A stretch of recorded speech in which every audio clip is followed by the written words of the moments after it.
saya sebutkan, 6 lembaga survei yang menempatkan paslon 3 ini pada posisi 50% lebih, karena aturan dari pilkada di DKI ini adalah 50% plus 1. Jadi berdasarkan itu kita menyatakan bahwa ini satu putaran dari Carta Politika, kemudian dari LSI Deni CA, ada dari Voxpol, LSI Lingkar, SMRC, dan juga Poltreking. Jadi alhamdulillah sekali lagi berkat rahmat Allah yang Maha Kuasa dan perjuangan kita bersama dan warga Jakarta, kita secara yakin menyatakan bahwa Pilkada DKI satu putaran.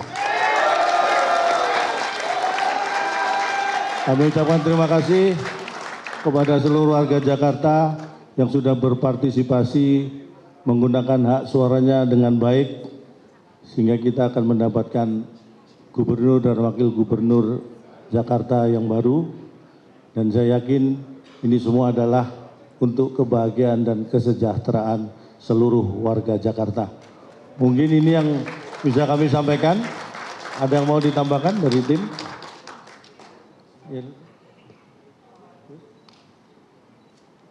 Saya kira cukup. Silakan. Cek. Bapak Ibu terima kasih sudah hadir. Saya ingin menambahkan saja bahwa saat ini proses rekapitulasi secara real count sedang kami jalankan dengan C1 yang kami dapatkan melalui saksi-saksi kita di TPS. Oleh karena itu pada malam hari ini selesai kami melakukan real count, kami akan bisa memastikan bahwa pilkada bisa dijalankan hanya dengan satu putaran. Dan nanti kami akan umumkan kepada masyarakat juga berapa angka yang kami dapatkan, sehingga seperti yang disampaikan oleh calon tong tadi, kami punya C1 semua TPS dengan lengkap, sehingga kami berharap tidak ada pihak manapun, baik itu penyelenggara negara maupun masyarakat, yang mencoba melakukan intervensi dalam proses rekapitulasi yang sedang berjalan secara resmi. Ya. Jadi kami juga meminta kepada masyarakat untuk ikut mengawal proses rekapitulasi yang sedang berjalan, baik sedang di TPS, di kecamatan, di PPK, maupun nantinya di KPUD tingkat kota dan tingkat provinsi. Terima kasih.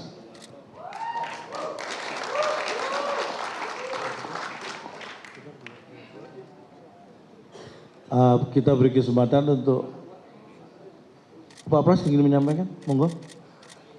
Cukup? Alhamdulillah. Ada pertanyaan untuk Pak Pras mungkin? Tidak dipancing, kalau ada yang mau tanya. Kalau ke Pak Pras, silakan. Assalamualaikum warahmatullahi wabarakatuh. Mungkin bisa dijawab oleh Calon Tong atau Om Pras.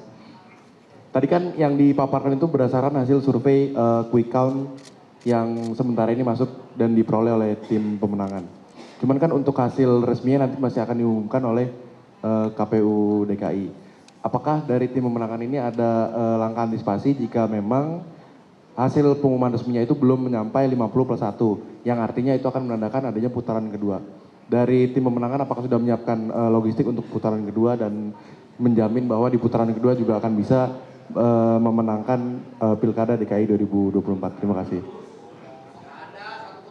Itu pertanyaan yang bagus dan sepertinya akan lebih bagus kalau dijawab oleh Pak Pras.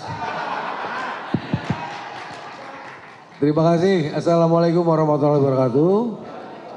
Pertama-tama saya ucapkan kepada warga masyarakat DKI Jakarta yang hari ini melaksanakan atau masuk ke dalam TPS. Karena saya tadi pagi saya melihat antusias masyarakat Jakarta masuk ke TPS, itu dulu satu permasalahan. Yang kedua adalah apa yang dikatakan siapa namanya? Noval ini di tiap TPS itu kita punya saksi solid. Kalau real count atau quick count itu kan analisa mereka. Tapi nanti kita bisa memperlihatkan kepada teman-teman semua dan masyarakat Jakarta bahwasanya hasil dari TPS yang kita kelola itu akan terlihat hasilnya berapa. Tinggal dicocokkan.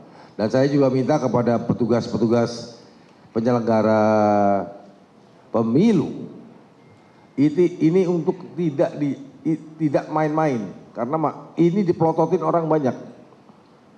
Satu, dari TPS ke kelurahan, kelurahan, kecamatan dan lari ke KPU provinsi, itu kita punya anggota sudah menunggu, sudah mengikuti.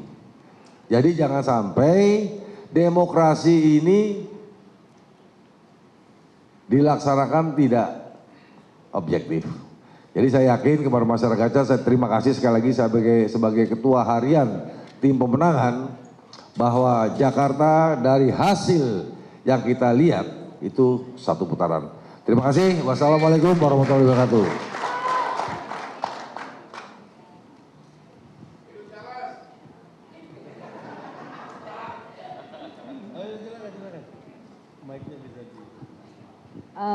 Perkenalkan saya Gi dari era.id, sedikit menegaskan aja pertanyaan tadi, berarti apakah ada langkah antisipasi semisal Pilgub Jakarta ini berlangsung 2 putaran gitu, karena ada banyak yang meragukan ketika di putaran kedua sudah pasti. Kita menyaksikan konferensi pers yang digelar oleh tim pemenangan dari pasangan Pramono Rano untuk Pilkada Jakarta, dan kita bisa dengar tadi bahwa ada optimisme yang disampaikan bahwa mereka telah yakin telah memenangi Pilkada Jakarta 1 putaran berdasarkan hasil dari quick count atau hitung cepat dari sejumlah lembaga survei yang sudah memperlihatkan angka 50+1. Kami perlu informasikan pemirsa, mungkin bagi Anda yang belum tahu, yang dimaksud dengan 50+1 di sini bukan artinya 1 tersebut adalah 1%, tapi artinya adalah 50% plus 1 orang. Jadi 1 orang saja kalau sudah melebihi 1 orang itu berarti sudah dinyatakan bisa menang 1 putaran.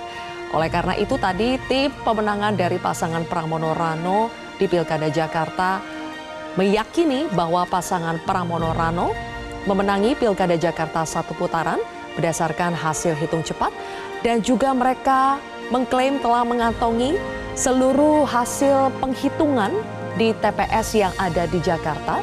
Mereka mengantongi seluruh formulir C1 yang menampilkan hasil real count dari TPS, berapa angka yang didapatkan pasangan Pramono Rano dari tiap TPS.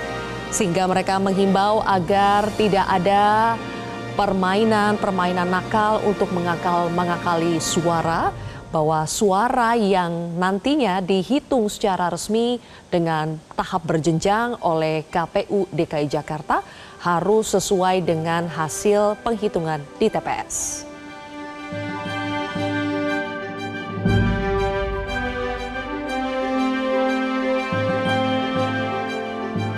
Dengan rekan Jose yang sudah bersama dengan pasangan Pramono Rano, silakan Jose.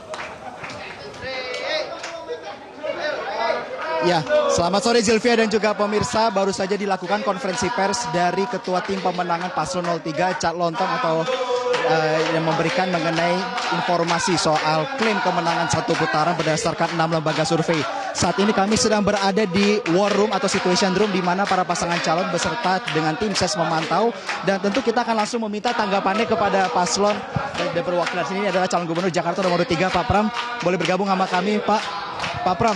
Baru saja diberikan keterangan dari Ketua Tim Pemenangan bahwa berdasarkan 6 lembaga survei Paslon 03 menang 1 putaran. Seperti apa analisisnya Pak? Jadi kebetulan saya juga mengamati ada 8 lembaga survei yang mereka mengadakan quick count. Dari 8 lembaga survei itu 6 kita di atas 50%, ada 2 yang di bawah 50%. Tetapi kita juga punya real account, dan dari real account menunjukkan ada konsistensi dari hasil perhitungan. Mudah-mudahan real account inilah yang akan dijadikan acuan Kalau melihat dari tren dari real account yang kita lakukan sendiri, mudah-mudahan di atas 50%. Artinya bahwa nanti akan dicocokkan ya Pak ya antara C1 yang dimiliki tim SES dengan rekapitulasi berjenjang yang akan dilakukan oleh KPU gitu. Kita karena saksi kita satu-satunya di setiap TPS yang ada 2, dan dibandingkan dengan saksi lain kita paling siap, mudah-mudahan tidak ada tangan-tangan yang melakukan intervensi, sehingga dengan demikian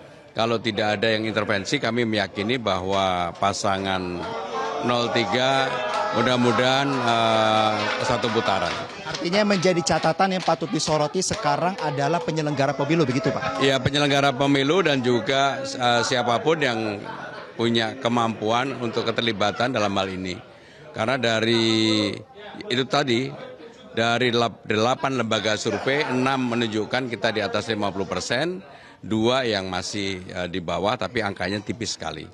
Padahal margin errornya kan 1%, dan itu meyakinkan kami bahwa peluang ruang untuk satu putaran sangat besar sekali. Pak, sambil sepanjang hari memantau rekapitulasi begitu Pak, apa yang menjadi catatan dari mungkin temuan-temuan tim di lapangan mengenai hal-hal yang dikhawatirkan oleh Paslon 03, apakah temuan itu terbukti ada Pak? Ya, saya belum mendapatkan laporan secara lengkap, tetapi sebenarnya pelaksanaannya relatif sudah sangat baik. Hanya memang temuan-temuan itu ada di Pulau Seribu, sehingga dengan demikian yang kita perdalam lah untuk mengetahui hal itu. Tetapi sekali lagi saya meyakini bahwa mudah-mudahan hasilnya seperti yang kami harapkan, satu putaran. Pak, mungkin karena klaim sudah diberikan ya Pak ya bahwa berlangsung satu putaran di tengah rekapitulasi berjenjang yang masih berlangsung. Ada yang mungkin mau disampaikan kepada paslon lain Pak? Iya, kami mempunyai data yang secara bisa dilihat. TPS yang sekarang kita hitung sudah 2.729, kita di angka 50,4%. Inilah yang real, yang ada, yang setiap waktu, setiap saat yang kita pantau. Sedangkan ini adalah hasil dari quick count. Jadi kami menggunakan 2 cara, satu quick count, satu real count yang kita gunakan sebagai referensi untuk finalisasi perhitungan yang ada. Pak, terakhir, tanpa mendahului pengumuman dari KPU Pak, jika nantinya paslon lain tidak berkendak akan hasil ini, mereka memiliki hak untuk melanjutkannya kepada Mahkamah Konstitusi. Bagaimana catatan dari Bapak? Kami sangat terbuka karena ini negara demokrasi, mau ke Mahkamah Konstitusi juga monggo-monggo aja. Tetapi inilah yang ada, saya hanya menyampaikan apa yang kemudian menjadi persiapan di tim pasangan Mas Pram dan Bang Dul. Kami mau ada atau tidak ada Mahkamah Konstitusi, kami siap.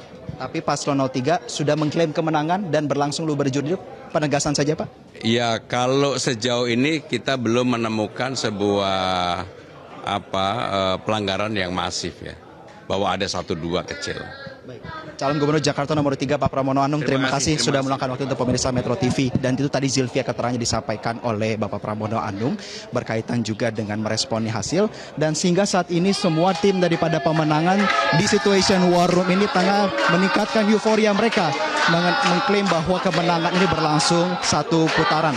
Dari total 8 survei yang dimonitor begitu, 6 diantaranya menunjukkan angka 50% lewat, baik itu di angka 50,10 atau 50,5 dan lain sebagainya. Dan Situation Room saat ini dipenuhi oleh para tim daripada pemenangan yang turut melakukan perjenjangan. Dan kami akan kembali untuk menunjukkan kembali Zilvia dan juga pemirsa apa saja yang akan dimonitor dari War Room ini. Di antaranya adalah bentuk desk gitu ya, desk rekapitulasi berjenjang yang sudah mulai masuk hingga tahapan 100%. Beberapa dari lembaga survei dalam chart ini menunjukkan memang bahwa pasangan nomor urut 3 ini telah melampaui angka 50%, dan hal-hal yang berkaitan juga dengan hitungan suara konkret begitu ya dari TPS, dari dashboard yang telah disiapkan oleh tim pemenangan juga menunjukkan angka-angka yang merefleksikan apa yang diklaim oleh paslon nomor urut 3. Dan ada beberapa hal juga yang tetap akan dimonitor, salah satunya dari tim pemenangan tengah mempersiapkan tetap melakukan pendataan C1 yang diklaim dimiliki di semua TPS oleh saksi yang berada di sana. Dan memang nantinya seiring dengan rekapitulasi berjenjang juga akan diumumkan oleh pihak KPU secara total pada Desember mendatang akan dicocokkan. Untuk sementara demikian Zilvia dapat kami laporkan, kembali ke Anda di studio. Jose Nicole, terima kasih atas laporan Anda. Pemirsa, kubu calon gubernur, calon wakil gubernur Jawa Tengah, Ahmad Lutfi Taj Yassin mengklaim unggul sementara dari hasil hitung cepat. Sebelumnya, Lutfi mengaku puas atas usahanya selama masa kampanye. Sedangkan untuk calon Gubernur Andika Perkasa menyatakan siap menang, siap kalah. Cagup Jawa Tengah nomor urut 1 Andika Perkasa tiba di TPS dengan disambut wakilnya Hendrar Prihadi atau Hendi. Sebelum ke TPS, Andika sempat singgah ke rumah Hendi yang juga memilih di TPS yang sama dengan Andika, yakni TPS 03 Kelurahan Lempong Sari, Semarang. Usai nyoblos, Andika menyatakan siap kalah, siap menang pada Pilkada 2024 ini. Andika juga buka peluang komunikasi dengan Ahmad Lutfi.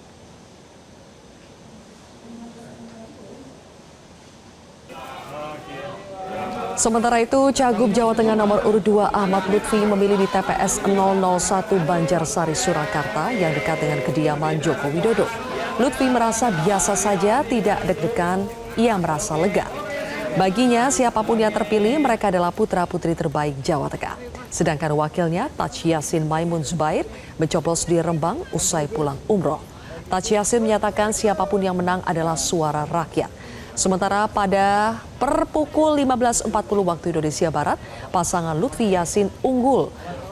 Versi real count, tim internal Lutfi Yassin di angka 59,27%, sedangkan Andika Hendi di angka 40,73%.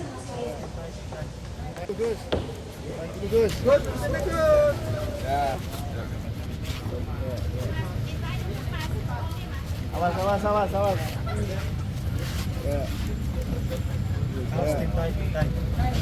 Oke.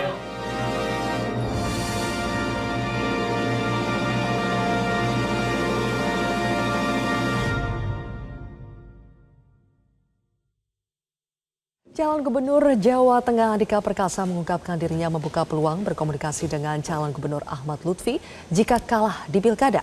Keduanya sama-sama menyatakan sudah optimal berusaha. Izin Pak, nanti menang ataupun mohon maaf kalah misalnya, apakah nanti akan komunikasi dengan paslon Pak Lutfi dan Pak Yassin? Saya siap memberikan masukan apapun, terutama apabila memang diperlukan. Kita juga punya konsep visi misi program yang apabila kalau beliau yang memenangkan, kemudian juga kami siap untuk sharing atau berbagi. Siap menang, siap kalah ya Pak ya? Oh itu harus, sejak awal kita siap menang dan kita siap kalah.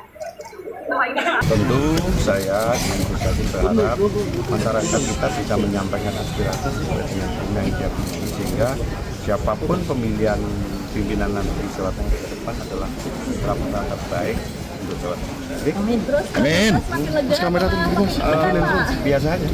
Biasa. Tanpa apa kita kalau semuanya segala daya upaya ikhtiar kita lakukan. Tinggal masyarakat nanti yang akan menilai. Tapi optimis Pak? Itu baru optimis. Harus optimis. Selain calon Gubernur Jawa Tengah Ahmad Lutfi, ada dua tokoh besar lain yang mencoblos di Surakarta. Keduanya adalah Presiden ke-7 Republik Indonesia Joko Widodo dan putranya yang juga Wakil Presiden Gibran Rakabuming Raka. Pasangan Andika Hendi untuk sementara menang di TPS tempat Jokowi mencoblos.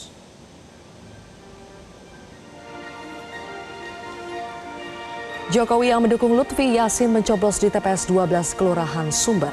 Di TPS ini tercatat paslon Andika Hendi meraih 201 suara, sedangkan Lutfi Yassin 170 suara. Sebelumnya Jokowi menyatakan siapapun yang menang jangan jumawa. Sementara itu anak Jokowi, Gibran Rakabuming Raka menggunakan hak pilihnya di TPS 18 Manahan. Usai mencoblos, Wakil Presiden Gibran menekankan bahwa perbedaan jangan dijadikan pemantik perpecahan masyarakat. Baginya perbedaan itu mewarnai demokrasi.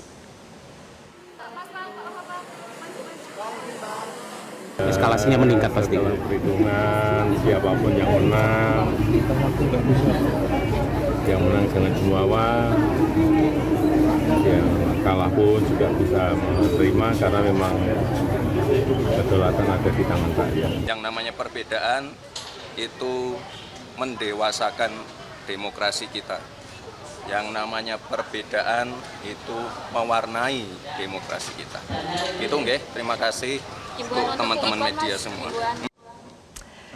Baik pemirsa, kami akan membahas hasil Pilkada serentak 2024 khususnya di daerah Jawa Tengah. Sudah hadir bersama kami adalah tim pakar dari pasangan Ahmad Lutfi Taj Yassin, Zulkifli Gayo, kemudian juru bicara tim pemenangan Andika Perkasa Hendra Prihadi, Aryo Seno Bagaskoro, dan juga Direktur Eksekutif LSI Jayadi Hanan. Selamat malam, ada Mas Zulkifli, Mas Seno, dan juga Mas Jayadi di Studio Metro TV. Selamat malam semuanya. Selamat malam Mbak Sylvia. Semuanya. Malam Mas Seno, apa kabar Mas Seno? Pak Jayadi, selamat malam. Oke, baik. Mas Zul, saya langsung ke Anda dulu ya, karena dari hasil hitung cepat sejumlah lembaga survei memperlihatkan keunggulan dari pasangan yang Anda dukung, Taj Yassin dan juga Ahmad Lutfi, dengan keunggulan yang gapnya beda jauh dibandingkan Andika Perkasa dengan Hendy. Bagaimana respon sementara dari tim pemenangan pasangan Ahmad Lutfi Taj Yassin? Ya, alhamdulillah Mbak Sylvie, kita mengucapkan rasa syukur ke Allah Subhanahu wa taala bahwa hari ini kita diberikan kemenangan. Ini sejatinya adalah kemenangan rakyat Jawa Tengah. Mana juga disampaikan oleh Pak Lutfi dan Gus Yassin di dalam debat terakhir, bahwa hidup di Jawa Tengah itu bukan hanya untuk pilkada, maka hari ini membuktikan bahwa masyarakat Jawa Tengah itu menginginkan ada perbaikan-perbaikan yang maju dan berkelanjutan untuk Jawa Tengah dengan kepemimpinan baru. Ini menjadi salah satu spirit. Pada prinsipnya kita bersyukur dan kita berterima kasih kepada masyarakat Jawa Tengah yang sudah mempercayakan bahwa 5 tahun ke depan Jawa Tengah dipimpin oleh Pak Lutfi dan Gus Yassin, yang di beberapa kali kita menyampaikan di beberapa media bahwa beliau ini adalah pemimpin yang mengerti persoalan, kemudian tahu bagaimana cara menyelesaikannya. Ini adalah menjadi salah satu modal utama Mbak Sylvie. Kami rasa bahwa pada kesempatan kali ini kita dipercaya, kemudian kita juga ini merangkul semua elemen, karena prinsipnya kita adalah bagaimana memimpin secara kolaboratif di Jawa Tengah nantinya. Oke. Mungkin itu. Dari pernyataannya sudah yakin sekali bahwa nantinya juga akan menang dari hasil real count ya. Mas Seno, dengan keyakinan optimisme dari pasangan Lutfi dengan Yassin, bagaimana dari pasangan Andika Perkasa, Hendy menanggapinya? Apakah juga sudah mulai masuk ke fase legowo ini dengan hasilnya? Ya, terima kasih Mbak Sylvie. Saya rasa dari awal Pak Andika dan Mas Hendy adalah patriot sejati. Dalam konteks ini artinya siap bertarung dan berkontestasi dengan dewasa, dengan gentle, dengan tidak menggunakan cara-cara yang inkonstitusional. Dan oleh karenanya tentu seperti yang disampaikan oleh Pak Andika, itu siap menang dan siap kalah. Tapi apapun, mesin partai sudah bergerak secara maksimum. Hari ini kita pun seluruh saksi, seluruh relawan, seluruh pendukung juga sedang memastikan agar seluruh suara yang terekam di dalam bilik suara dikawal dengan baik. Dan seluruh C1 plano kita kumpulkan untuk memastikan agar suara itu bisa dikawal hingga ke real count nanti dengan akurat. Karena apapun nanti tetap penentunya adalah real count yang kita harus menunggu dan menghormati hasil keputusan yang diambil oleh Komisi Pemilihan Umum. Tapi harus dicatat juga bahwa di Jawa Tengah itu juga kita mencatat terjadi berbagai macam intimidasi dan kemudian mobilisasi yang melibatkan oknum-oknum aparat tertentu. Kita catat ketegangan itu terjadi setidaknya kalau kita melihat hari ini itu di Solo dan di Boyolali.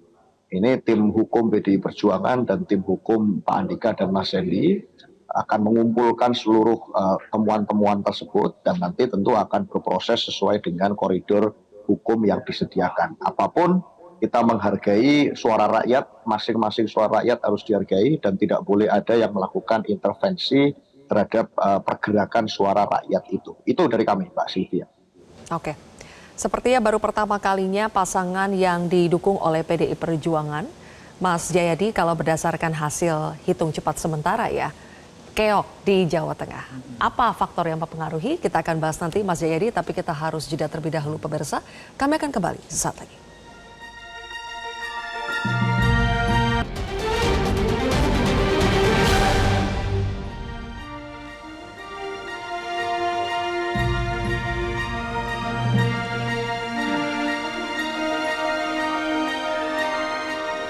Kembali lagi di live event Pilkada Serentak 2024 Metro TV. Mas Jayadi, mungkin kita harus update dulu kalau dari hasil hitung cepat LSI, lembaganya Mas Jayadi, sudah berapa ini angka di Pilkada di Jawa Tengah? Tengah Ya, di Jawa Tengah itu Untuk pasangan hanya ada 2 paslon. Head to head sekali ini.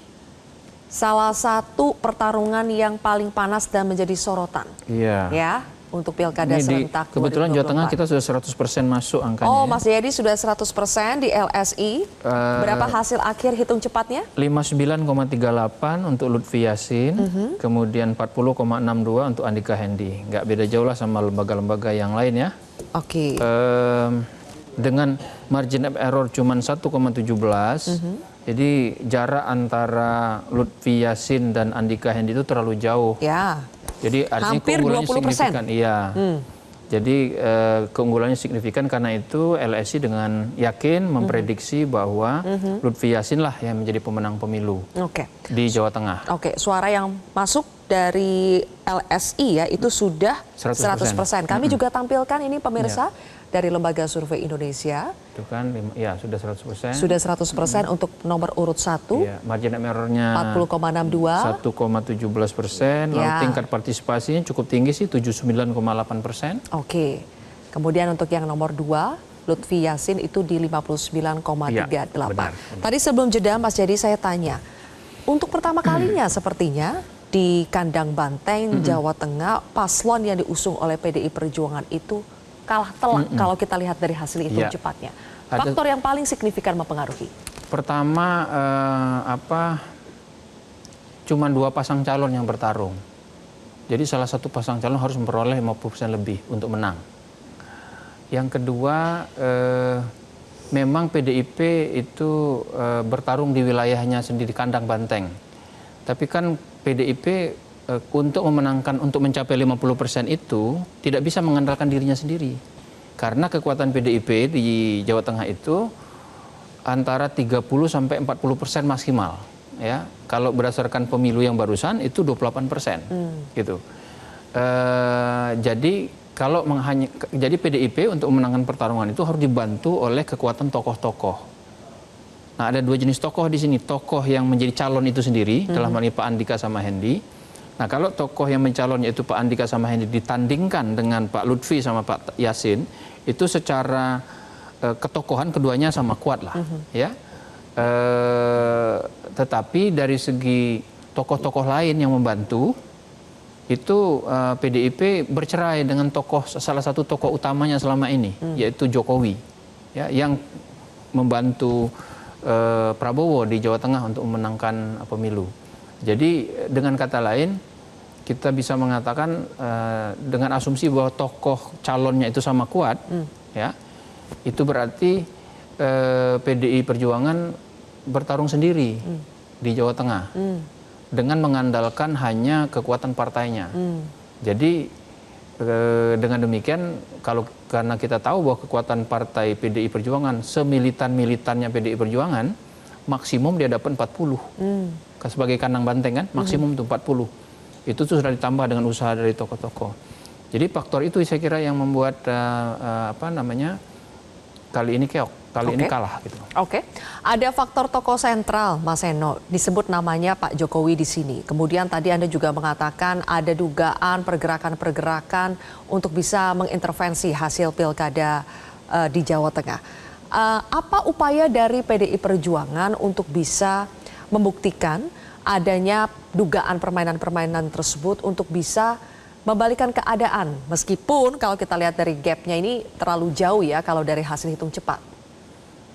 Ya, kita tentu berharap bahwa semuanya berjalan dengan ideal. Tapi faktanya kan sepanjang perjalanan pemilu ini itu banyak sekali laporan yang masuk ke kami terkait bagaimana dugaan-dugaan intimidasi, kemudian mobilisasi kekuatan yang di luar peraturan konstitusional itu terjadi di Jawa Tengah. Sehingga tentu saja kalau dari paparan Pak Jayadi tadi sebenarnya kan menunjukkan suatu fakta bahwa seluruh kekuatan mesin partai itu sudah bergerak secara maksimum. Artinya kalau bicara secara ideal, ya pergerakannya semuanya sudah bergerak. Ini membantah berbagai dugaan bahwa di Jawa Tengah mesin partai PDI Perjuangan tidak solid. ini membantah bahwa banyak dugaan dan tuduhan yang mengatakan bahwa mesin partai kita gembos di Jawa Tengah. Tapi kan tidak. Faktanya dugaan-dugaan intimidasi, kemudian mobilisasi itu sampai hari ini masih terus kami dalami di Jawa Tengah dan kami kumpulkan. Nah, nanti ini tim hukum partai termasuk tim hukum Pak Andika dan Hendi akan melakukan sebuah konferensi pers atau menunjukkan fakta-fakta tersebut sehingga dalam konteks ini bisa ditunjukkan bahwa memang suara rakyat itu kemudian di dalam Pilkada Jawa Tengah ada daerah-daerah yang kami tidak bisa maksimal bergerak. Nah, itu nanti yang akan kami lakukan. Tapi apapun saya rasa Pak Andika dan Mas Hendi sangat yakin bahwa yang mereka lakukan adalah pergerakan yang patriotis. Pak Andika meskipun pernah menjadi Panglima TNI tetapi berkomitmen untuk tidak menggunakan bekas kekuasaannya, mantan wilayah kekuasaannya untuk membantu pemenangan dirinya. Nah, ini satu hal yang saya rasa saya mengangkat topi bahwa pada saat menjadi sipil ya bergerak dengan cara sipil dan melebur dengan rakyat meskipun waktunya sangat singkat di masa kampanye ini. Itu Mbak Sylvia. Oke. Mas Zulkifli, merespons adanya dugaan mobilisasi, intimidasi yang akhirnya mempengaruhi hasil dari pilkada di Jawa Tengah. Bagaimana dari kubu Anda menanggapinya? Apakah juga akan siap untuk memberikan counter kalau seandainya dari tim Mas Seno di Jawa Tengah sudah bergerak untuk menyiapkan segala buktinya? Ya, baik Mbak Silvi. Jadi kita sudah ketahui bahwa pesta demokrasi itu adalah kedaulatan berada di tangan rakyat. Hari ini masyarakat Jawa Tengah itu sudah memahami gitu bagaimana siapa sih yang mengerti kondisi, siapa yang lebih memahami permasalahan dan lain sebagainya. Saya kira masyarakat Jawa Tengah sudah paham lah terkait dengan siapa pemimpin yang layak untuk memimpin Jawa Tengah. Itu yang pertama. Yang kedua terkait dengan tuduhan-tuduhan yang disampaikan oleh kubunya Mas Seno tadi yang disampaikan. Kan di dalam pesta demokrasi ini sudah ada ya. Sudah ada penyelenggaranya, ada KPU, ada Bawaslu dan lain sebagainya. Inilah menjadi salah satu sarana ketika ada pelanggaran-pelanggaran yang dituduhkan dan lain sebagainya, mulai dari proses sampai dengan akhir itu kan sudah ada ya, sudah ada lembaga yang menangani ini menjadi salah satu hal yang paling penting. Saya kira kita pahami. Jangan nanti ketika kita karena ada terjadi ini kemudian kita tuduh ada persoalan A, persoalan B, kemudian C dan lain sebagainya. Padahal ini adalah pesta demokrasi. Kalau kita lihat juga dari sisi program, dari sisi penampilan pada saat debat pertama, debat kedua, debat ketiga, masyarakat Jawa Tengah itu sudah cerdas. Masyarakat Jawa Tengah itu sudah paham bagaimana siapa pemimpin yang bisa menyelesaikan permasalahan. Saya kira ini poin penting yang harus kita tangkap. Bukan lagi ketika persoalan pemilu kemudian kita giring isu, kemudian kita hasil gimmick dan lain sebagainya. Ayolah kita sama-sama sebagai putra-putra terbaik bangsa ini untuk memberikan pendidikan politik kepada masyarakat, khususnya kepada masyarakat Jawa Tengah untuk menjadi seorang patriot. Saya kira saya sepakat tadi yang disampaikan oleh Mas Seno bahwa kita di dalam pesta demokrasi itu harus berprinsip sebagai patriot, ya, mengakui kekalahan, kemudian juga mengakui kemenangan. Ini menjadi salah satu. Kemudian itulah yang diajarkan oleh Pak Lutfi dan Gus Yassin, mulai dari penyampaian-penyampaian di beberapa waktu terakhir ini adalah menjadi salah satu. Kalau terkait dengan tadi yang disampaikan, ada mobilisasi dan lain sebagainya, sudah ada wadahnya, ada Bawaslu. Saya kira itu adalah lembaga yang benar-benar sebagai penyelenggara dari pilkada ini menjadi salah satu. Kemudian berbeda ketika hasilnya nanti kemudian dicarilah permasalahan-permasalahan. Saya kira ini menjadi salah satu lompatan demokrasi yang harus kita ambil adalah bagaimana membangun demokrasi ini benar-benar berada di kedaulatan itu berada di tangan rakyat. Ini menjadi salah satu hal yang paling penting. Yang terakhir Mbak Silvi, kami perlu sampaikan bahwa angka tadi yang disampaikan oleh Pak Jayadi itu 59, kalau sekarang kita sudah masuk 91,32% data di internal kita, itu kita di angka 59,12%. Ini merupakan hadiah ulang tahun bagi Pak Lutfi karena di umur 58 ini juga dapatnya juga angka 58%. Saya kira ini adalah menjadi salah satu apresiasi dari masyarakat Jawa Tengah bahwa ini adalah kemenangan masyarakat Jawa Tengah. Sekali lagi kami tidak mengklaim ini kemenangan dari dari Pak Lutfi dan Gus Yassin, tapi ini kemenangan dari masyarakat Jawa Tengah itu, Mbak Silvi. Poin yang ingin kami sampaikan, mari. Dan tentu sekali lagi kita harus menunggu hasil real count dari KPU ya. Oke, baik. Terima kasih. Kita menunggu real count dari KPU. dan pengumuman resmi dari KPU, tetapi pada kesempatan kali ini kami mengucapkan terima kasih dan terus menghimbau kepada semua relawan, semua simpatisan, saksi untuk mengawal suara dari Pak Lutfi dan Gus Yassin. Mungkin itu, Mas Zul dan juga Mas Eno, terima kasih atas perbincangan singkat kita terkait dengan Pilkada Jawa Tengah. Tentu sekali lagi kita sama-sama menantikan hasil real count dari KPU untuk bisa mempersiapkan langkah selanjutnya. Terima kasih. Pemirsa, selanjutnya kami akan membahas bagaimana nasib para artis yang maju di Pilkada serentak 2024 sesaat lagi.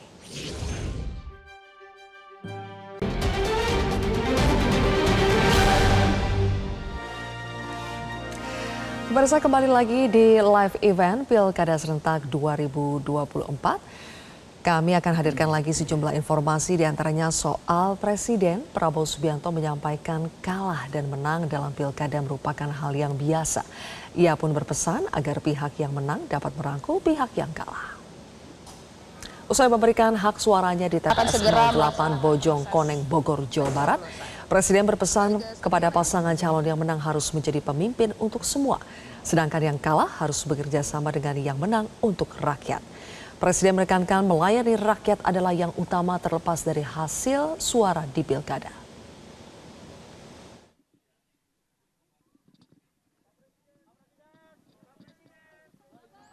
Ya, setiap pemilihan kan pasti ada yang menang, ada yang kalah. Ya harus kerjasama. Ya yang menang harus menjadi pemimpin untuk semua. Yang kalah harus bekerja sama. Yang penting melayani rakyat, bekerja untuk rakyat, saya kira itu. Pasangan calon wali kota dan wakil wali kota Bandung nomor urut 3, M. Farhan Erwin, unggul sementara dalam hasil hitung cepat dengan perolehan 46,93%. Tim relawan dan tim kampanye pasangan paslon Farhan Erwin menyambut gembira hasil quick count, di mana pasangan tersebut unggul dari pasangan calon lainnya. Dari data sementara, Farhan Erwin mendapatkan perolehan suara sebanyak 46,93%, disusul pasangan Harudani 34,97%, Arif Yena 13,68%, dan Dandan Arif 6,64%.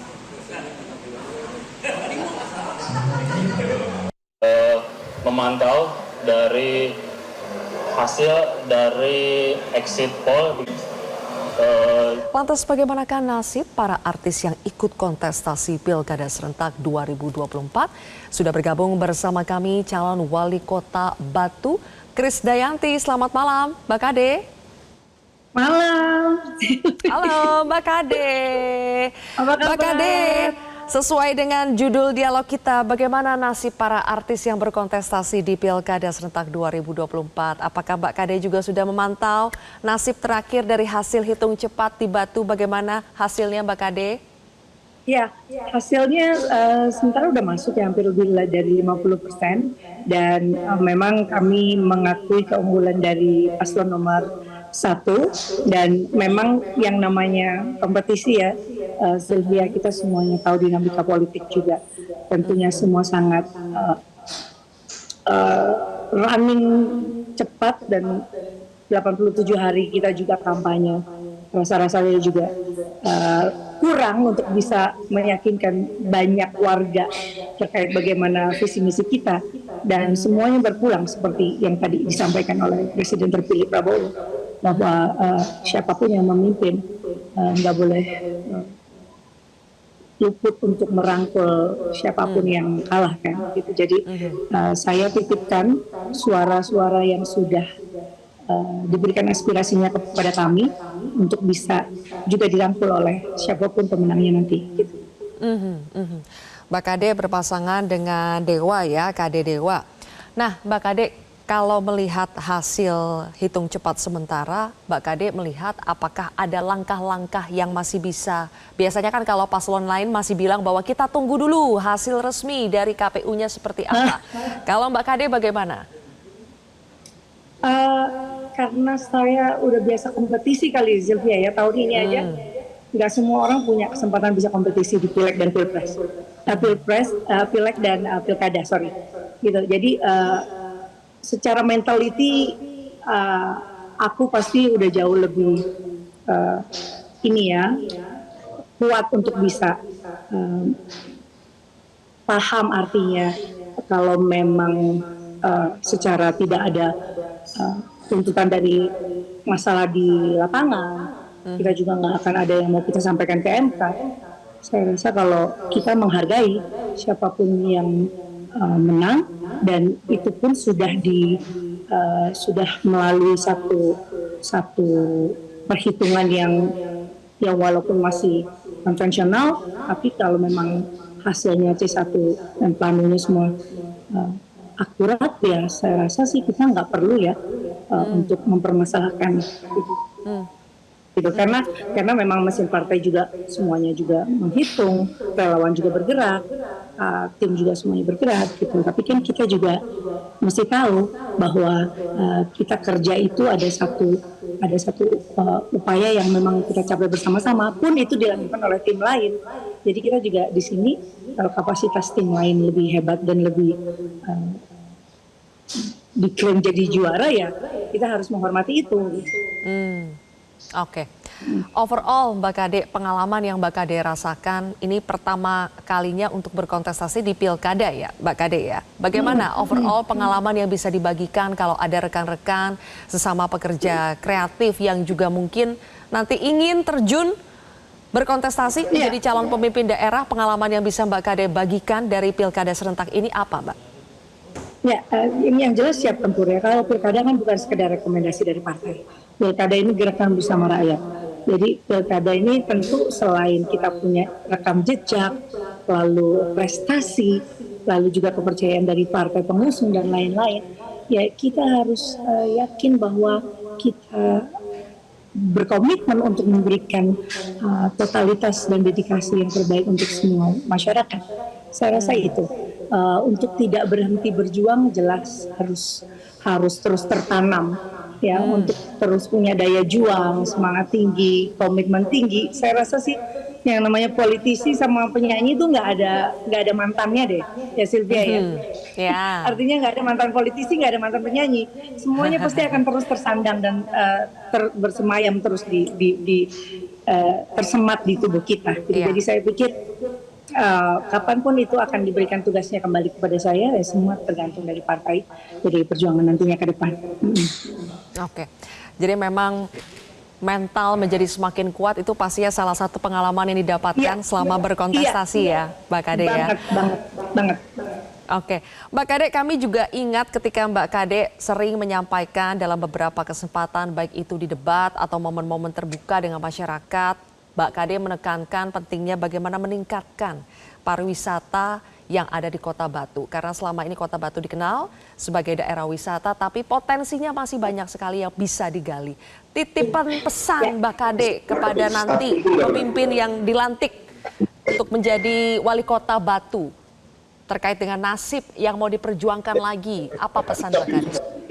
Ya, mudah-mudahan akan nantinya ada satu event internasional dan juga ada venue internasional yang bisa dibangun di Kota Batu. Secara saya ingin sekali sebetulnya membangun imajinasi tentang masa depan itu ketika kalau saya dipercaya. Tapi kalaupun sekarang tidak diberikan kesempatan, saya menitipkan itu ke pemimpin yang akan depan, yang akan bertanggung jawab di depan. Bagaimana Kota Batu ini bisa meningkatkan potensi wisatanya, namun juga bahwa PR tentang sampah itu pun juga harus diselesaikan dengan baik, karena kita nggak akan mungkin bisa bicara wisata mendunia kalau sampahnya masih ada. Dan lalu juga konektivitas dari flight sendiri, banyak sekali wisatawan yang mau datang ke Kota Batu tapi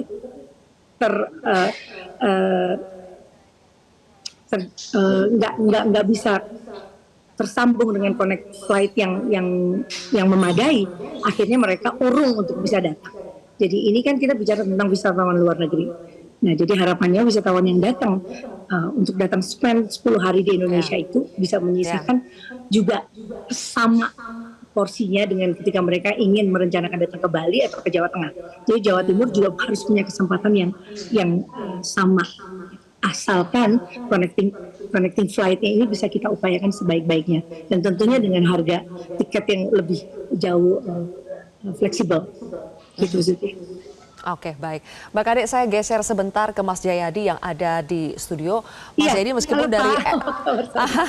meskipun dari LSI tidak melakukan hitung cepat ya untuk Kota Batu, tapi saya ingin tahu kalau Mas Jayadi mengamati keterlibatan para artis yang mewarnai kontestasi Pilkada serentak 2024, apakah memang faktor modal sosial yang dimiliki oleh para pekerja kreatif, para pekerja seni ini bisa dibilang sebetulnya cukup baik untuk menjadi modal awal untuk bisa ikut berkontestasi, untuk bisa bertarung, bersaing dengan calon lainnya? Iya, itu satu modal awal utama dari seorang artis seperti Mbak Kade awalnya. Tapi kalau Mbak Kade ini bukan murni artis lagi karena dia sudah berpengalaman sebagai politisi ya. Betul. Paling tidak sudah 5 tahun terakhir kan sempat menjadi di DPR. Jadi bukan murni artis yang mengandalkan keartisannya. Sebenarnya dia sudah punya modal lain, yaitu modal sebagai pengalaman sebagai politisi. Betul. Nah, artis itu memang punya modal awal berupa popularitas ya. Nah, tetapi ketika kita bicara soal pemilu legislatif atau pemilu seperti sekarang, pemilu eksekutif di tingkat lokal, pemilu kepala daerah, ketokohan artis berupa popularitas dan akseptabilitasnya itu kan biasanya lebih bersifat nasional. Ya, nah, ketika dia bertarung di pilkada atau di pileg, dalam ini pilkada, maka popularitas atau ketokohannya di tingkat nasional itu harus ditransformasi menjadi ketokohan di tingkat lokal. Nah, ini seringkali yang tidak mudah, ya. Bisa jadi seorang sangat terkenal, tetapi ketika masuk ke Kota Batu belum tentu masyarakat merasa dia tokoh di situ. Jadi yang dibutuhkan itu kan memang ketokohan, tapi ketokohan di tingkat lokal untuk pilkada. Karena itu kemampuan untuk membangun komunikasi ketika berhubungan dengan masyarakat selama bukan hanya masa kampanye, tapi yang lebih penting lagi sebelum kampanye. Artinya perlu waktu yang cukup panjang bagi seorang artis untuk menunjukkan bahwa dia bisa menjadi tokoh yang baik di tempat di lokal di mana dia bertarung. Itu satu. Yang kedua juga pilkada itu biasanya yang bertarung kan nggak banyak. Ya. Apalagi sekarang. Rata-rata jumlah calon itu antara 2 dan 3 kan di setiap daerah. Ada sih yang 4, 5 tapi nggak banyak. Itu berarti bahwa ketokohan artis itu nanti akan beradu dengan ketokohan lokal yang lain. Ya. Nah, kalau ketokohan lokal itu sudah jauh berakar, maka itu menjadi tantangan bagi seorang artis. Apalagi kalau artis itu berhadapan misalnya dengan petahana, petahana yang populer. Jadi memang banyak tantangannya. Walaupun seorang artis punya modal yang baik, tapi itu baru awal. Harus ditransformasi lebih jauh. Nah, itu terbukti misalnya di sejumlah pemilu legislatif di tingkat nasional ada ratusan artis yang ikut. Yang kalau nggak salah yang pemilu barusan itu lebih dari 90-an ikut kan. Tapi berapa orang yang terpilih? Mungkin 20-an. Bahkan di tahun 2019 yang saya ingat ada 100 lebih. 95 orang yang ikut bertarung, itu hanya 14 orang yang jadi.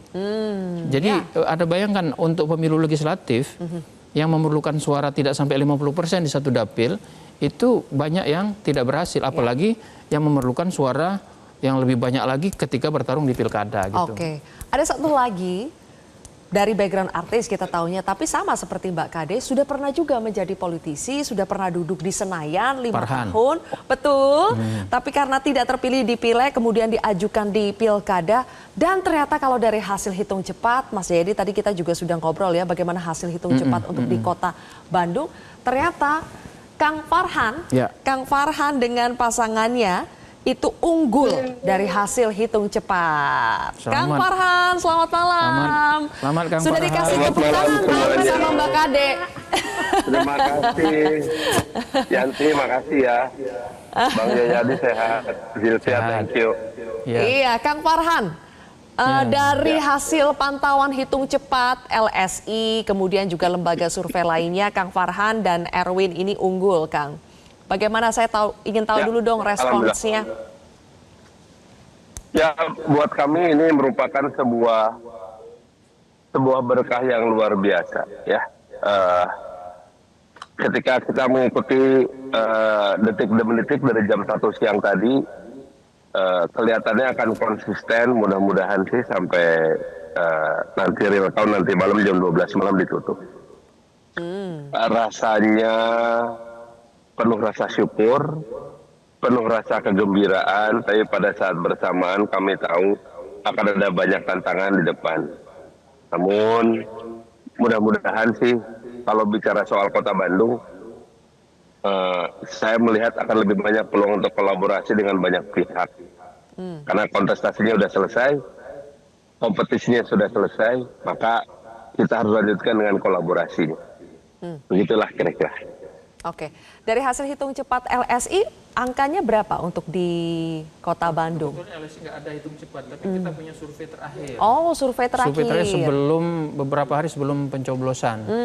Dan itu memang mengkonfirmasi, saya lupa persisnya, tapi memang Kang Farhan unggul signifikan dibanding lawan-lawannya. Dan itu tercermin tampaknya di hasil quick count hari ini. Rahasianya apa, Kang Farhan? Rahasianya kita mulai dari tahun 2016. Saya secara pribadi sudah merintis untuk maju. Saya sendiri secara pribadi sudah merintis untuk maju di Pilwalkot Kota Bandung itu dari sejak 2017. Sehingga saya akhirnya masuk ke Pileg. Dan selama di Pileg sejak tahun 2021 saya sudah mulai berkampanye bahwa saya akan mau jadi wali kota gitu. Dan ternyata sama juga dengan Kang Erwin ya. Saya tahu wakil saya ini, Kang Erwin, itu sudah mulai kampanye juga dari tahun 2021. Jadi memang artinya kita sudah menanam bibit dari awal, sehingga alhamdulillah bisa kita semai. Begitulah kira-kira yang kami lakukan di 4 tahun terakhir. Oke, jadi investasi modal sosial sudah dimulai sejak beberapa tahun terakhir, tapi biasanya kan begini ya Kang Farhan, elektabilitas itu sering dikaitkan dengan isi tas. Jadi Kang Farhan, habis berapa kali ini?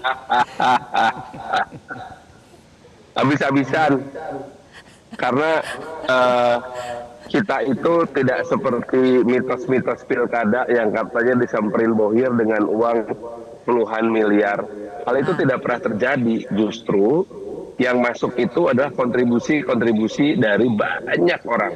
Anda bayangkan saja, bahkan ada masyarakat yang memberikan kontribusi senilai Rp300.000. Saya sampai nangis baca bukti transfernya. Alhamdulillah gitu. Nah, jadi artinya apa? Artinya bahwa kita berhasil melakukan pendekatan yang sangat egaliter, sehingga masyarakat pun merasa perlu mendukung kita melalui sumbangan dana gitu. Dan ini awalnya saya agak ragu ya untuk cerita ke orang-orang bahwa teman-teman sekalian tidak hanya suntikan dana itu dari Anda semua, ternyata berdampak baik gitu. Tapi memang secara fisik sangat melelahkan, bahkan karena tim relawan ini dipimpin oleh 2 orang pengusaha, satu jadi ketua, satu jadi bendahara. Para pengusaha ini kaget-kaget gitu karena baru sekarang pegang kegiatan politik di mana baru sekarang yang namanya project management dijalankan dengan cash flow yang negatif gitu. Mereka juga kaget-kaget gitu. Ya memang pada akhirnya kita berhasil nutup itu semuanya. Bukan dengan sumbangan yang tiba-tiba datang 10 miliar gitu, nggak ada sama sekali. Kita dari dana-dana banyak sekali setiap hari saya sama Haji Erwin beserta tim kampanye itu mulai kampanye dari jam 6 pagi sampai jam 10 malam. Nah jam 10 malam sampai tengah malam itu udah pertemuan-pertemuan untuk melakukan fundraising. Nah fundraising ini yang saya bilang tadi salah satu kunci keberhasilan kita, di mana fundraising ini karena nggak ada yang gede, jadi nggak ada tuh yang namanya komitmen proyek. Alhamdulillah. Oke, baik. Saya ingin tanya juga sekarang ke Mbak Kade, Kang Farhan. Punten, kita geser sebentar ya. Mbak Kade. Dalam setiap kontestasi, mau itu pileg, pemilu, pilkada, yang namanya politik uang itu selalu jadi ancaman. Nah, Mbak Kade sebagai politisi, sebagai kontestan pilkada, pendidikan politik yang Mbak Kade berikan kepada konstituen, kepada pemilih, ada tidak yang terkait dengan soal politik uang ini? Ada tidak pengalaman-pengalaman dimintai secara langsung, kemudian bagaimana Mbak Kade menyikapinya? Iya, tentunya kita juga nggak boleh juga apatis terkait bagaimana kita memberikan pembelajaran politik terhadap ibu-ibu atau kaum milenial yang apatis juga terhadap politik. Artinya walaupun yang kita hadapi di lapangan adalah seperti itu, dalam radius jarak nggak sampai 100 meter juga kita sudah APK semua udah jalan. Kita berikan hadiah-hadiah yang masih sewajarnya gitu ya untuk kegiatan-kegiatan kampanye. Tapi tetap kan yang diminta, Bu, Ibu nggak nyangoni kayak hal-hal yang real yang seperti itu. Itu nyatanya yang mohon maaf saya nggak bisa berikan karena secara kasat mata aja kita juga udah dikelilingi bahwa semua Bawaslu di Kota Batu semua bekerja dengan baik. Nah artinya bahwa di setiap momen-momen untuk bisa menyampaikan bahwa jangan sampai aspirasi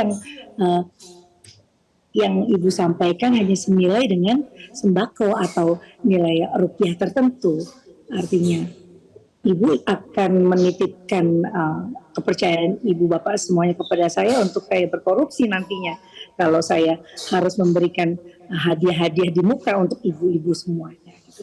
Dan alhamdulillah ya sejauh ini masyarakat Kota Batu cukup bisa mengerti, mereka sangat positif dengan kehadiran saya untuk memberikan dharma bakti dalam membangun kota kelahiran. Jadi yang saya tangkap sih sejauh ini sih seperti itu. Dan memang harus terus-menerus kita harus sampaikan ke seluruh masyarakat kita bahwa jangan sampai budaya pragmatis ini terus menggerus di negara kita gitu, bahwa money politik itu tetap ada, hanya bagaimana kita bisa memberikan terus pembelajaran politik ini secara lisan terus-menerus kepada warga kita gitu. Betul, memang kontestan itu sendirilah yang memiliki peran paling besar sebetulnya untuk memberikan pendidikan politik, untuk menghindari praktik politik uang pada konstituen masyarakatnya ya. Tapi memang betul-betul kita harus investasi waktu dan tenaga untuk mengubah pragmatisme tersebut. Tapi terima kasih kami ingin ucapkan selamat kepada Kang Farhan untuk hasil hitung cepatnya. Tentu masih harus dikawal suaranya sampai nanti ada pengumuman resmi dari KPU.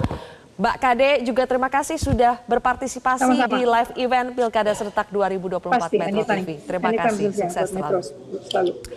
Kami masih akan hadir kembali pemirsa dengan sejumlah informasi yang terkait dengan hasil Pilkada Serentak hari ini. Tetaplah bersama kami di Metro TV.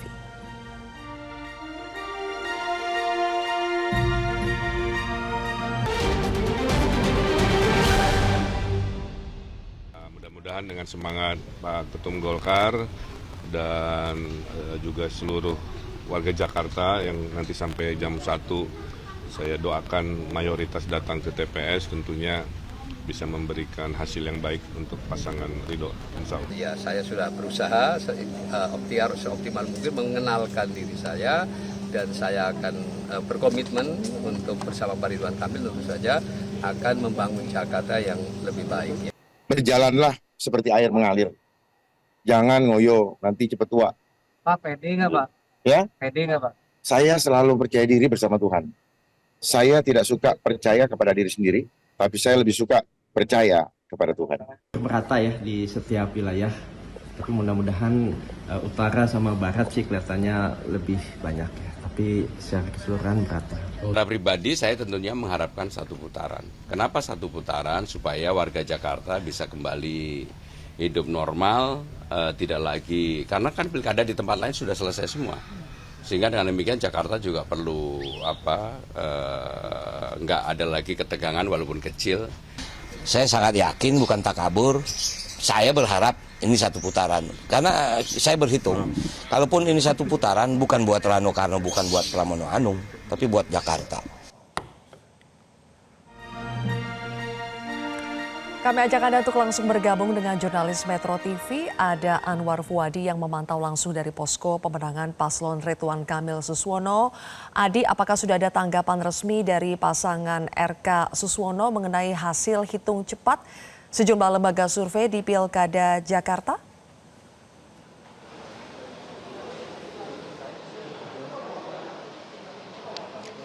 Ya Zilvia, saat ini saya berada di salah satu hotel di kawasan Jakarta Pusat. Ini merupakan posko yang disiapkan untuk memantau hasil hitung cepat atau quick count paslon nomor urut 1 Ridwan Kamil dan juga Suswono. Tadi memang di dalam sudah disiapkan ballroom begitu ya dengan layar besar untuk memantau hasil quick count atau hitung cepat dari sejumlah lembaga survei.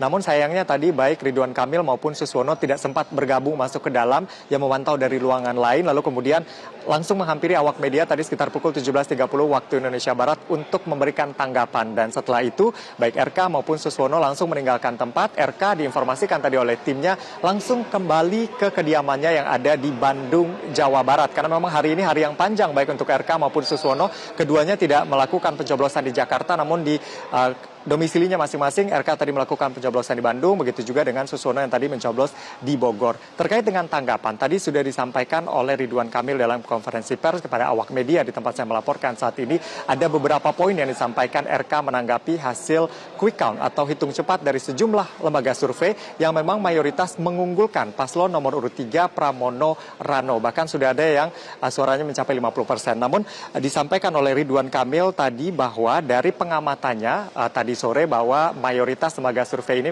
belum menempatkan adanya satu calon pun yang melewati 50% plus 1 yang merupakan persyaratan untuk bisa menang di Pilgub Jakarta dalam satu putaran.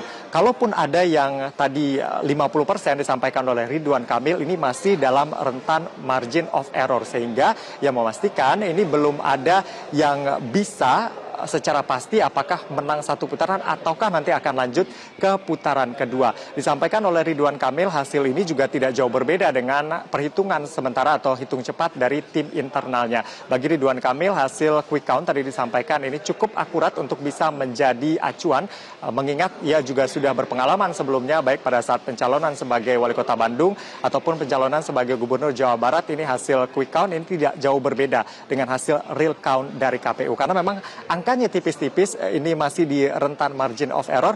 Ini membuat Ridwan Kamil dan juga Suswono berkeyakinan bahwa Pilgub Jakarta 2024 ini akan berlangsung dalam 2 putaran. Meski begitu mereka juga masih menunggu real count dari KPU Jakarta yang nantinya akan diumumkan pada pertengahan bulan Desember. Dan sembari menunggu itu, Ridwan Kamil beserta timnya ini juga akan melakukan pengumpulan form C1 yang juga akan menjadi acuan nantinya untuk menjadi pembanding juga pada saat mereka menerima hasil resmi dari KPU. Dan tadi disampaikan juga oleh Ridwan Kamil bahwa ia menegaskan lagi bahwa dalam setiap kompetisi harus siap menang dan juga harus siap kalah. Ia mengatakan bahwa calon-calon yang ada di Jakarta ini merupakan calon-calon dan juga merupakan tokoh-tokoh terbaik dengan segala program yang juga baik untuk warga Jakarta. Namun ia menegaskan jika nantinya Pilgub Jakarta ini akan berlangsung dalam putaran, ia juga akan siap all out untuk berjuang, berkampanye, lalu kemudian bersosialisasi kepada masyarakat di putaran kedua jika memang nantinya tidak ada paslon yang dari real count KPU melewati 50% plus 1. Namun Ridwan Kamil memang tadi mengakui bahwa ada berbagai hal yang harus dievaluasi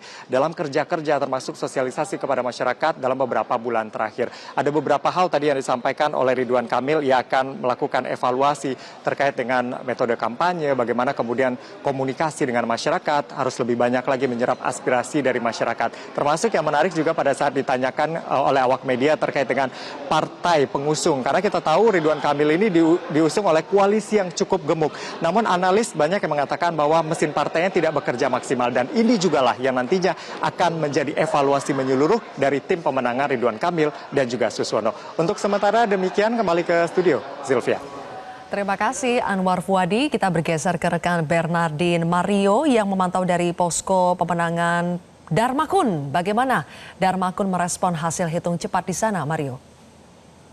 Ya, Zilvia, tadi pada pukul 16 waktu Indonesia bagian Barat atau tepat pada pukul 4 sore tadi, dua pasangan calon nomor 2, Dharma Pongrekun dan Pul Wardana telah menyampaikan responsnya terhadap hasil hitung cepat yang telah dikeluarkan oleh berbagai lembaga survei yang saat ini sudah memasuki angka 99%, di mana dalam menanggapi hasil quick count tersebut, pasangan Dharma Pongrekun dan Pul Wardana mensyukuri hasil hitung cepat yang menempatkan mereka di posisi terakhir dengan perolehan suara sebesar 10%. Karena bagi mereka, meskipun berada di posisi terakhir, namun angka 10% ini merupakan bentuk hasil kerja keras mereka selama melakukan kampanye dari tanggal 25 September yang lalu sampai dengan pada tanggal 23 November. Karena memang kalau kita lihat dari berbagai survei elektabilitas selama rangkaian kampanye Pilgub Jakarta 2024, mereka ini selalu berada di posisi terakhir dengan perolehan suara hanya sebesar 3 atau paling tinggi sebesar 5%. Namun nyatanya hari ini warga Jakarta memberikan kepercayaannya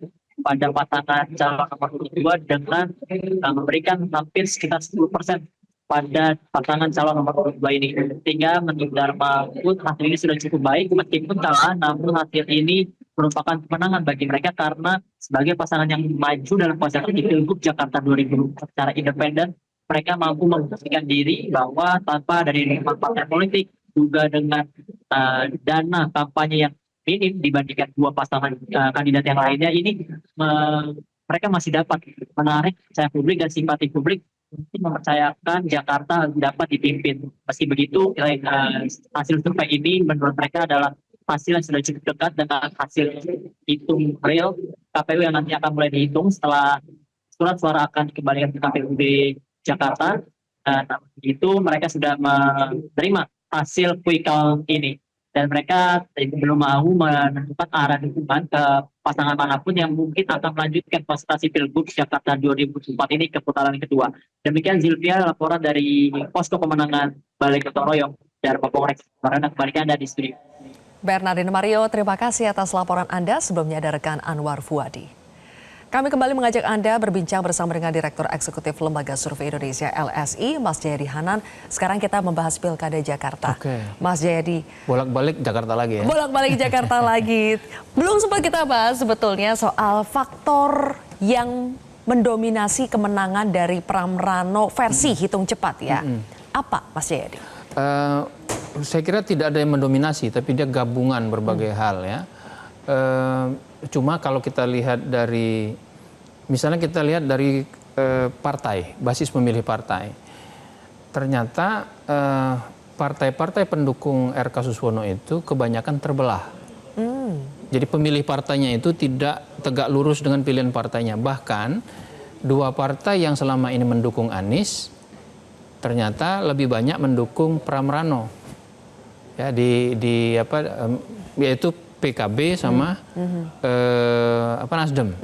Ya, pemilihnya? Iya, pemilihnya. Itu exit poll itu menunjukkan di exit poll kita bisa lihat di sini. PKB itu sekitar 50% itu. Pemilih PKB, tapi memilihnya 50% pemilih PKB itu memilih Pram Rano. Oke. Kemudian sekitar 51% pemilih Nasdem itu milih Pram Rano. Ya. Nah, jadi sementara partai-partai lain itu terbelah.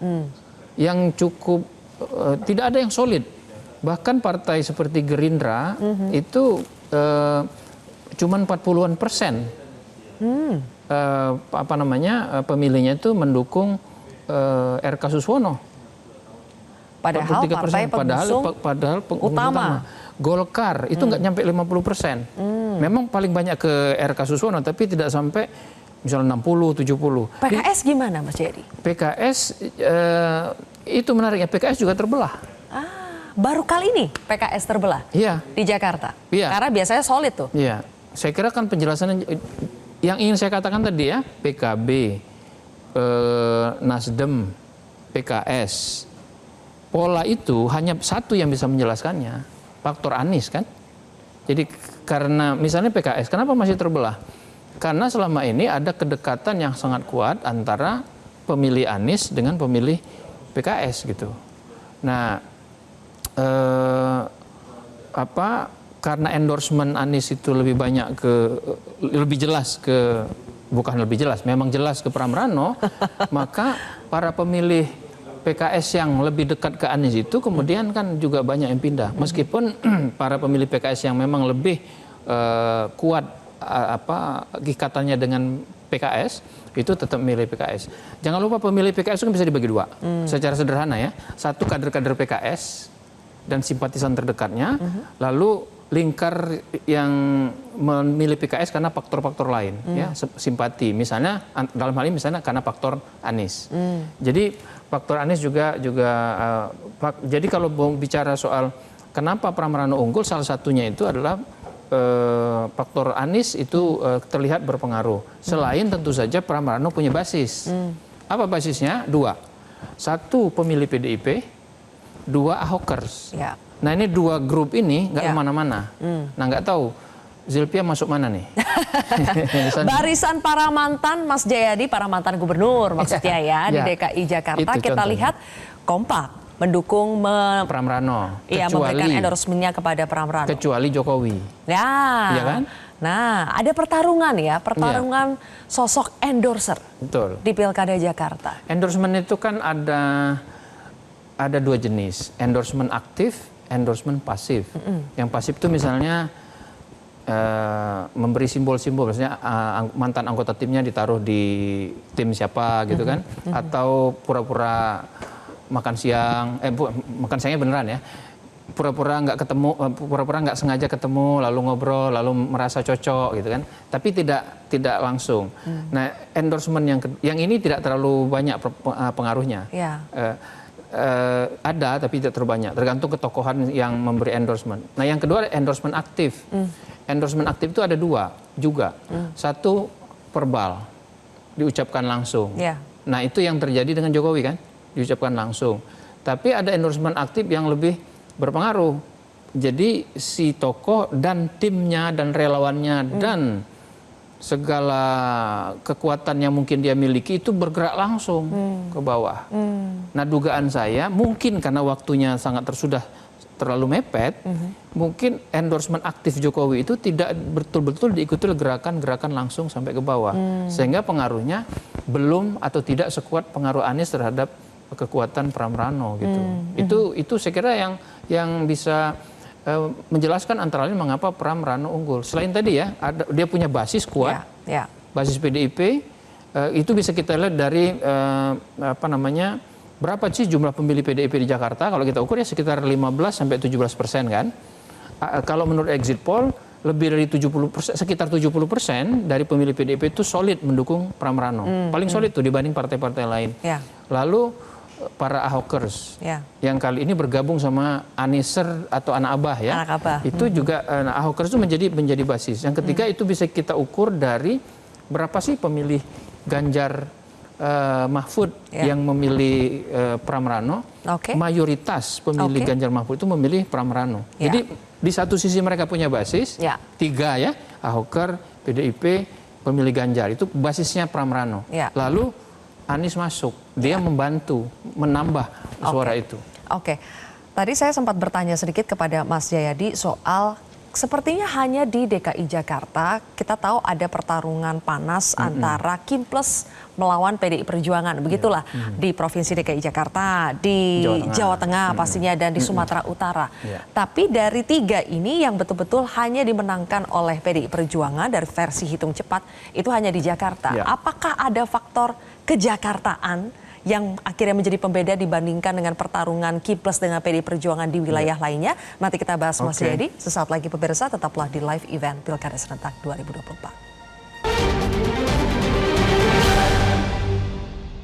Semua lembaga survei memenangkan Mas Pram dan Bang Dul, dan ada 6 diantaranya, dan ini sebagian besar, menempatkan Mas Pram dan Bang Dul di atas 50%.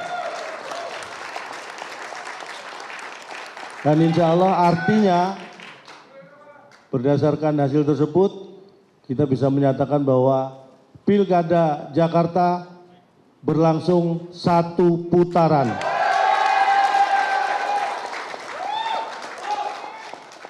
Karena ini juga sama hasilnya dengan real count yang sedang berjalan, dan kita perlu menyampaikan bahwa paslon nomor 3 kita mempunyai semua bukti C1 secara lengkap dan sekarang sedang dilakukan penghitungan.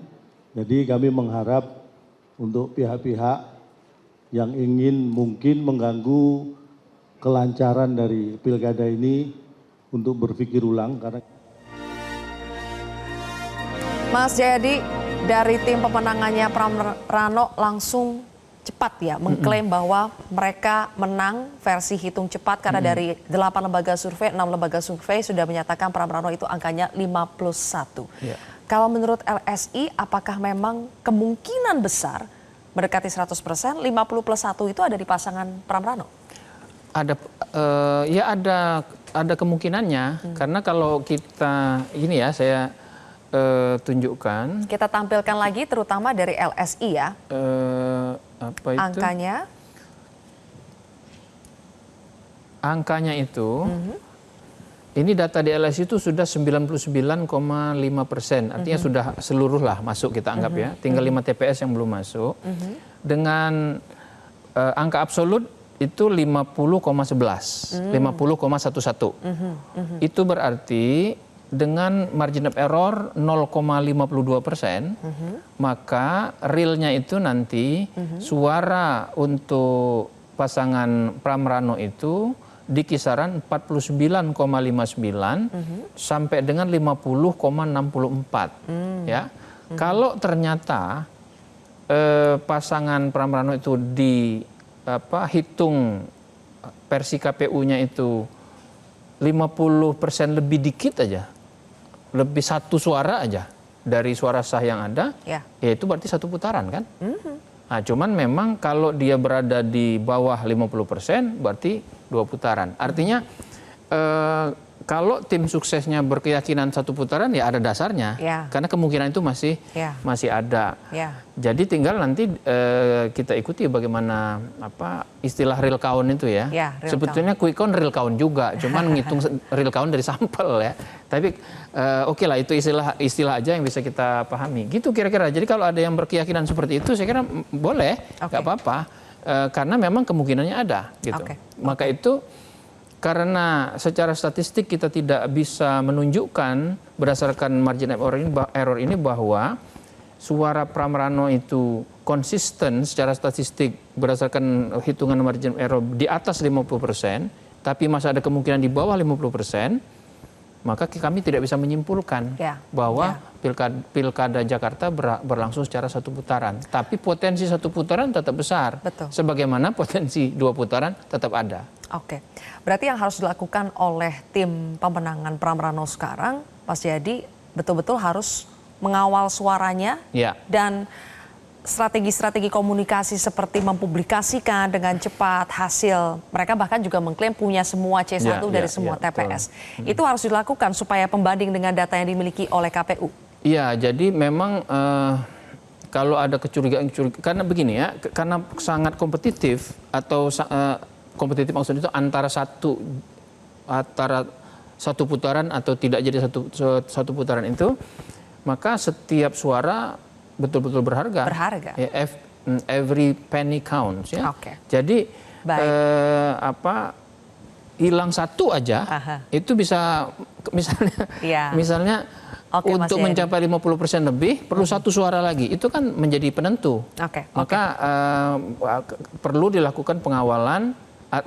Perlu sama-sama kita menjaga supaya penghitungan-penghitungan itu betul-betul adil, fair, sesuai dengan sesuai dengan yang seharusnya, sesuai dengan fakta yang sebenarnya, dan seterusnya. Kita akan lanjutkan lagi, Mas Jayadi, usai jeda perbincangan kita. Pemirsa, tetaplah bersama kami.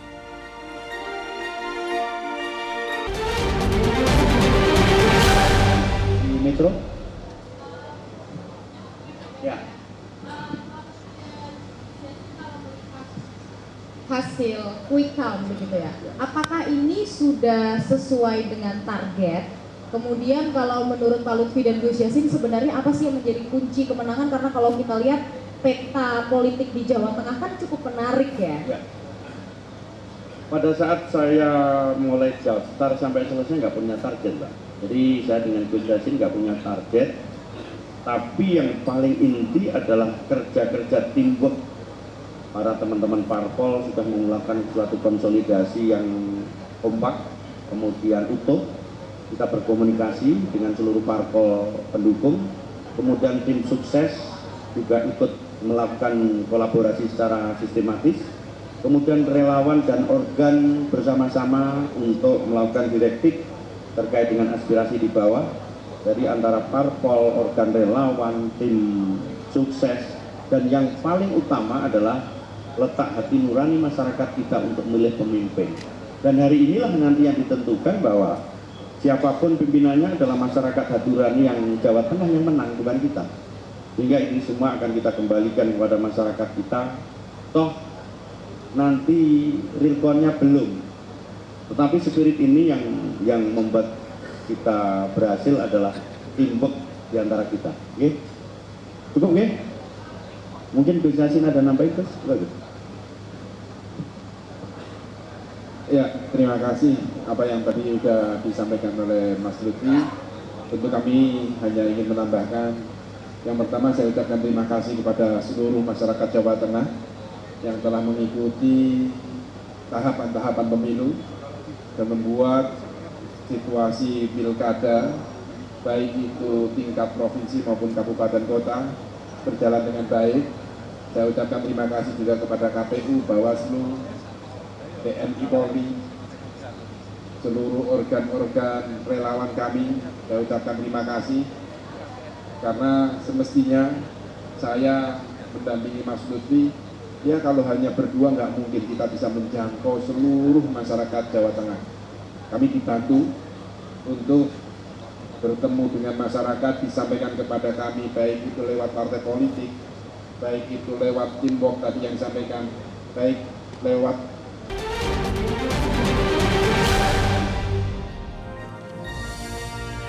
Tadi kita sudah menyaksikan konversi dari Ahmad Lutfi dan Taci Yassin yang menurut mayoritas lembaga survei itu unggul dalam Pilkada Jawa Tengah dengan gap yang cukup tinggi.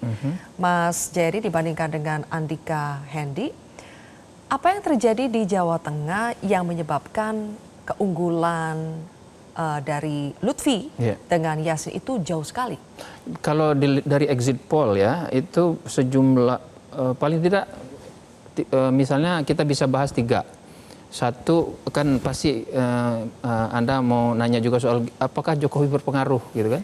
Nah, cara kita melihatnya itu misalnya dengan melihat pilihan presiden yang lalu itu kemana aja. Jadi pendukung Prabowo Gibran kemana aja kan, itu berarti kan proksi Jokowi kan. Nah, itu mayoritas ke Lutfi Yassin, itu satu. Yang kedua bagaimana dengan partai? Beda sama Jakarta kan? Di Jakarta seperti yang saya bilang tadi, pemilih partai-partai terutama di Kimplas itu terbelah. Tidak solid mendukung pasangan RK Suswono. Bahkan partai PKB sama partai Nasdem itu lebih dari 50% minimal itu ke pasangan Pramrano. Di Jawa Tengah enggak. Di Jawa Tengah itu semua partai Kimplas tegak lurus. Mayoritas pemilihnya ikut milih Lutfi Yassin gitu. Itu faktor kedua. Jadi kalau kita lihat dari sisi itu, pemilih di Jawa Tengah cenderung lebih mengikuti pilihan partainya dibandingkan dengan pemilih di Jakarta. Mungkin kita bisa mengatakan ini indikasi bahwa pemilih di Jakarta memang jauh lebih independen dibandingkan dengan pemilih di Jawa Tengah. Itu yang kedua. Nah, faktor ketiga yang juga bisa kita lihat adalah faktor sosialisasi. Ya, jangan lupa Lutfi Yassin itu sudah bersosialisasi lama sekali dibandingkan Andika sama Hendy kan. Andika sibuk di tingkat nasional kemarin kan, bahkan mau dicalonkan di Jakarta juga. Sementara Hendy sibuk sebagai pimpinan satu lembaga di tingkat nasional ya. Sementara Lutfi dan Yassin terus bersosialisasi. Nah, itu ditunjukkan oleh exit poll ini. Dari segi tatap muka, dari segi kunjungan, dari segi WhatsApp, media sosial, kemudian spanduk baliho segala macam itu, Lutfi Yassin cenderung unggul dibandingkan dengan Andika Hendy. Paling tidak 3 faktor itu berkontribusi cukup besar atas kemenangan Lutfi Yassin yang cukup besar ya. Selisihnya sekitar 19%-an terhadap Andika Hendy. Mas Jayadi Hanan, terima kasih atas berbagai analisanya dalam live event Pilkada Serentak 2024 Metro TV. Pemirsa, kami masih akan kembali lagi dengan informasi lainnya. Tetaplah di Metro TV.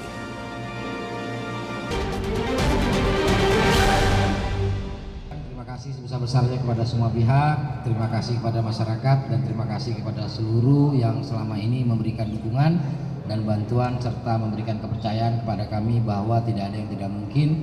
Insya Allah selama kita terus berusaha, terus berupaya, Yang Maha Kuasa akan membukakan jalan buat kita. Terima kasih. Pak Dim, silakan Pak Dim menambahkan. Kalau saya ditanya P5 lagi. Kapan P11 ini? Jadi sekali lagi sukses ini adalah saya sampaikan itu 5 partit yang harus kita pegang, yaitu pertama adalah terima kasih kepada pihak pemerintah yang telah sukses ikut membantu.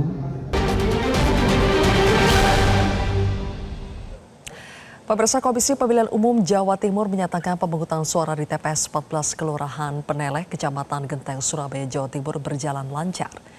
Komisioner KPU Jawa Timur Eka Wisnu menyatakan pemungutan suara di kawasan bersejarah Peneleh, tepatnya di TPS 14 ini berlangsung lancar. Bahkan sebelum pemungutan suara ditutup, petugas kelompok penyelenggara pemungutan suara TPS 14 melakukan jemput pemilih yang berhalangan hadir ke TPS karena sakit. Selain KPU Jawa Timur, Kapolda Jawa Timur Irjen Pol Imam Sugianto juga hadir ke TPS 14 Peneleh. TPS ini juga menjadi lokasi penelitian Election Visit Program dari 36 negara di Eropa, Asia, dan Amerika Serikat untuk menyaksikan secara langsung proses pemungutan suara di Pilkada Jawa Timur. Hari ini kami melaksanakan kunjungan yaitu meninjau TPS 14 Kelurahan Peneleh, Kecamatan Genteng, Kota Surabaya. TPS ini istimewa karena memang lokasinya adalah lokasi di kawasan bersejarah, yaitu tempat di mana founding father kita dilahirkan, Bung Karno, dan juga kemudian ada tokoh besar Hurjo Praminoto juga ada di sini. Kampung Peneleh merupakan contoh kehidupan nyata masyarakat perkotaan tradisional yang tetap bertahan dengan tengah modernisasi. Alhamdulillah proses berjalan dengan lancar. Tadi proses pemungutan dibuka di pukul 7 dan baru saja tadi pukul 13 ditutup. Terima kasih kepada KPPS yang telah melayani pemilih, petugas ketertiban juga, bahkan tadi sempat dilaporkan petugas KPPS mendatangi pemilih yang sakit, hanya jemput pemilih. Jadi KPPS, 3 KPPS bersama PTPS dan saksi mendatangi pemilih untuk bisa menggunakan hak pilihnya. Kami, KPU Jawa Timur, mengapresiasi kerja-kerja petugas yang ada di TPS, baik itu KPPS, petugas ketertiban maupun TNI Polri yang sigap, yang sinergi dalam menyelesaikan proses pemungutan suara di hari ini. Selanjutnya, Pemirsa, demikianlah live event Pilkada serentak kali ini. Saya Zilvia Iskandar mewakili rekan-rekan bertugas mengucapkan terima kasih atas kebersamaan Anda. Jangan kemana-mana karena informasi seputar Pilkada serentak masih akan berlanjut dengan ulasan yang menarik di program Panggung Demokrasi sesaat lagi. Jelajahi cara baru mendapatkan informasi. Download Metro TV Extend sekarang.